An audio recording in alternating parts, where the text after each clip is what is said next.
This latest series has recently hit the platform, and it's safe to say that it's definitely one of the most interesting watches in a long while.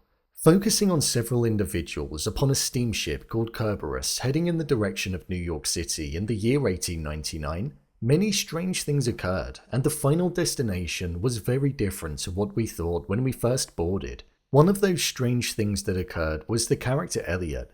Elliot was present on an abandoned ship called Prometheus, which was missing for 4 months, and then when he was found, he didn't even utter a word once. So with that, I thought I'd explain all that there is to know about the character, his importance in the show, and what happened to him at the end. So let's get into it. Here is 1899, Elliot Explained. Just to let you know, this video will contain spoilers. At first, Elliot started off as an individual who seemed to hold all of the power in the show. He arrived onto Kerberos, he had the pyramid, and he had a green bug which could open doors. But it wasn't really something that was within his control. As the episodes went on, we saw more and more that the power was far outside of his control, and it was part of a simulation that was already determined. I'm going to break this video down by a couple of main questions. Is Elliot real? The Elliot that we were witnessing on screen was real to a certain degree, yes. But he was trapped inside of the simulation just like many of the others that were there, such as Maura's father Henry.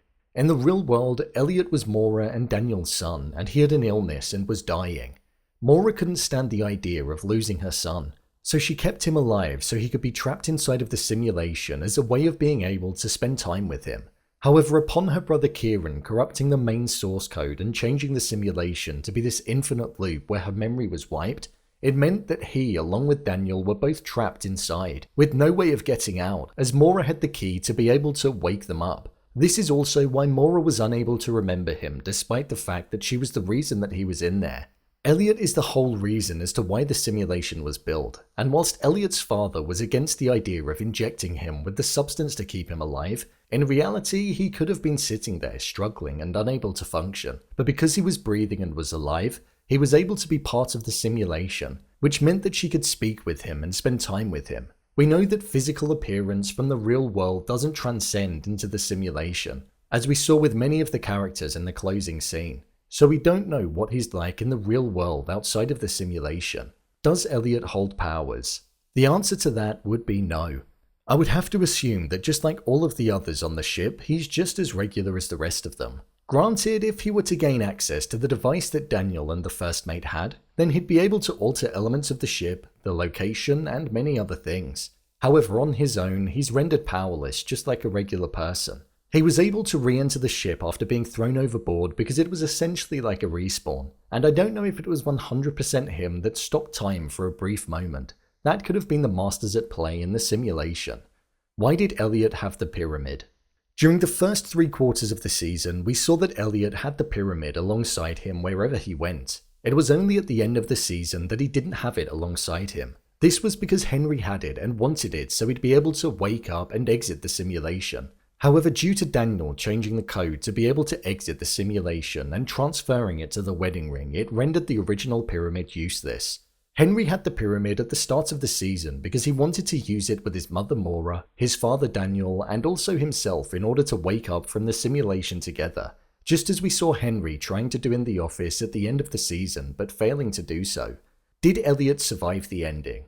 Judging by the end of the season, I don't know if I can believe that Elliot is still alive in the real world anymore. Whenever we saw him hiding in Maura's memory of the past, he was hiding inside of a grave, which I'm going to presume is in his reality. There was a time where the grave wasn't there, which was in a dream that we saw Elliot have at the start of the final episode, which was a time that he was alive and well. However, whenever we saw him through the perspective of another person's eyes, such as Maura, Daniel, or Henry, the grave was present at that location. So I'm going to say that I think he's dead. Elliot was an extremely interesting character that I feel we got to learn more and more about as time went on, and I still feel, even after the season finale of the show, there's a lot of mystery still surrounding him, and I wish we did get a more definitive conclusion to the character. But they could well be looking to incorporate him into season 2 of the show if one were to be commissioned. We'll just have to wait and see. So, there you have it. 1899, Elliot Explained. If you want to see more videos such as endings explained, theories and predictions, and character breakdowns, then click on the I button. or alternatively you can head over to my channel where you'll find them all. If you'd like to give me a show or movie that you'd like me to review, then head over to my Twitter, @brainpilot_, and tweet me what show or movie you'd like me to review next. And finally, if you'd like to see what I rate the latest movies that don't quite make the cut to getting a dedicated video, then head over to my Letterboxd profile. It's where I rate the latest releases in real time. What did you think of 1899? Leave a comment down below, and don't forget to subscribe. I'll see you next time.